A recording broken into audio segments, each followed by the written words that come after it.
OK, donc bonjour à tous. Il m'a fait plaisir de vous présenter aujourd'hui le fruit d'une partie de mon projet de doctorat, soit les résultats d'une étude de cas sur l'utilisation de Cook pour soutenir la préparation de repas chez une personne vivant avec un traumatisme crânio-cérébral grave. Donc, prenons tout d'abord un moment pour penser à la préparation de repas. Donc, que ce soit pour se nourrir ou pour le plaisir, cuisiner, c'est une activité qui est importante. Mais c'est aussi une activité qui est complexe, qui a son lot de risques, alors qu'il faut devoir choisir une recette, s'assurer d'avoir tout en main, aller chercher aussi ce qui manque et s'assurer que la recette est préparée de façon sécuritaire. Ça peut devenir d'autant plus difficile suite à un TCC modéré à grave, alors que la personne peut avoir des atteintes physiques, comportementales et cognitives. Il peut alors devenir difficile de bien planifier la tâche, de s'assurer de pouvoir faire du multitâche et même de reconnaître des situations de danger et les corriger en conséquence. Donc, c'est afin de soutenir cette population qui a été développée la technologie Cook, donc composée d'une tablette connectée à des capteurs installés autour du four et dans l'appartement. Cook permet de reconnaître les situations à risque, comme d'oublier un rond allumé et d'aider la personne à se corriger.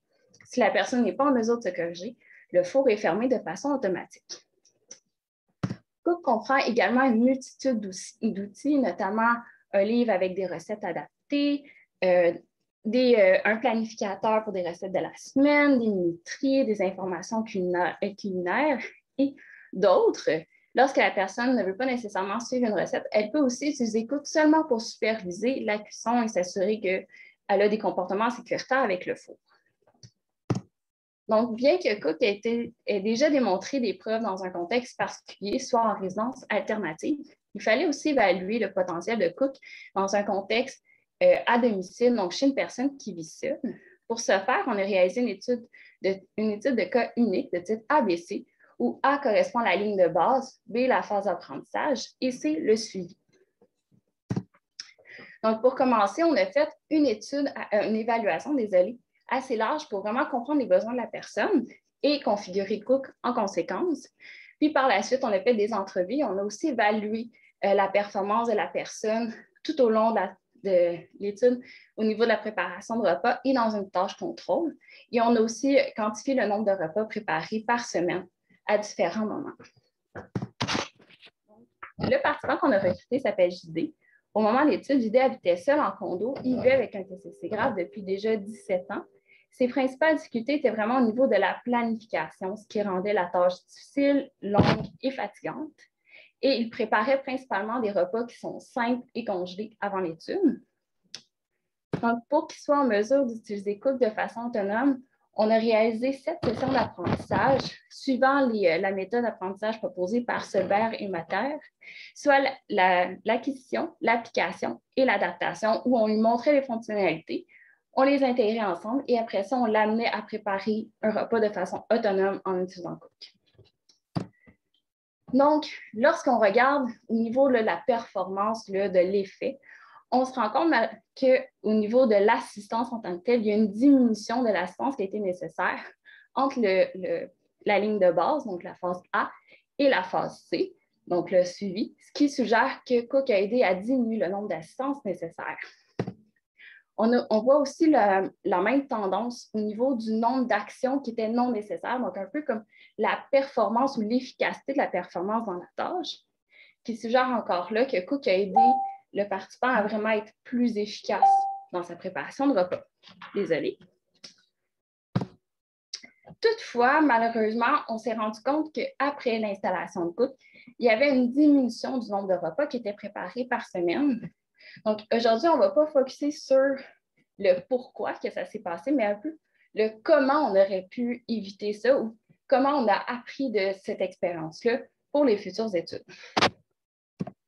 Donc, avant de continuer là-dessus, juste dire, c'était quand même un premier plongeon pour nous. Donc, les études auparavant étaient faites avec un four qui avait vraiment été dédié pour Cook. Donc, c'est un four intelligent. Et c'était la première fois qu'on installait Cook sur un nouveau four, qu'on le faisait chez une personne qui habitait seule, qui pouvait cuisiner à n'importe quelle heure, qui n'avait pas nécessairement tout un entourage ou tout un encadrement pour compenser en cas de problématique technique.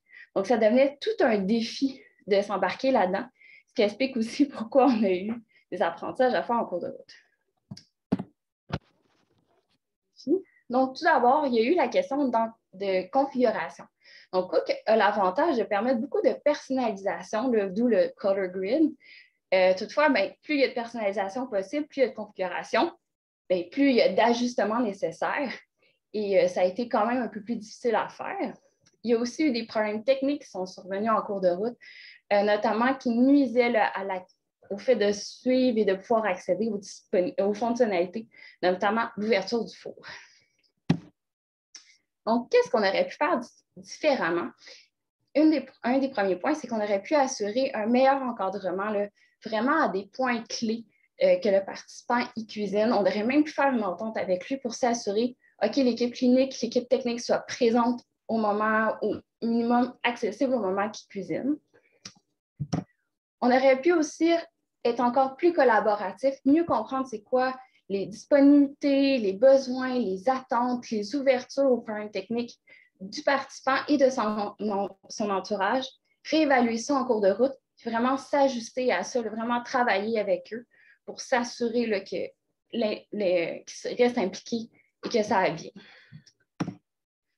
Aussi, une autre idée, ça aurait été d'offrir des alternatives à Cook. Donc, présentement, le participant il était capable d'aller chercher du restaurant ou de préparer quelque chose sans le four, mais il aurait été intéressant d'offrir des alternatives au niveau de la technologie en tant que telle pour que le participant puisse accéder au four, même si finalement Cook ne le permettait pas dû à un problème technique. Et finalement, il aurait fallu pouvoir prévoir le temps. Donc, on s'est rendu compte que ça prend beaucoup de temps. C'est l'apprentissage, l'installation, la configuration, les ajustements, le débogage. Juste le dire, ça prend du temps en tant que tel. Donc, il aurait fallu vraiment se laisser une bonne marge de manœuvre pour tout ça, puis s'assurer que comme ça, lorsqu'on évalue vraiment l'efficacité, on évalue une efficacité sur quelque chose qui est optimal, qui fonctionne réellement et qu'on n'a pas de problème technique. Néanmoins, c'est une étude qui reste intéressante et pertinente.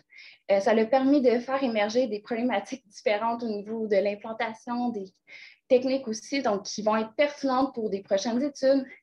Et ça nous a aussi permis de tester une nouvelle version de Cook dans un nouveau contexte et finalement d'identifier des modifications qui sont pertinentes pour la population.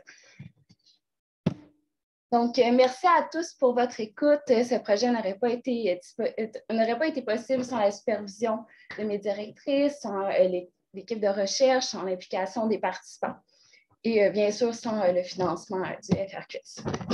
Donc, merci.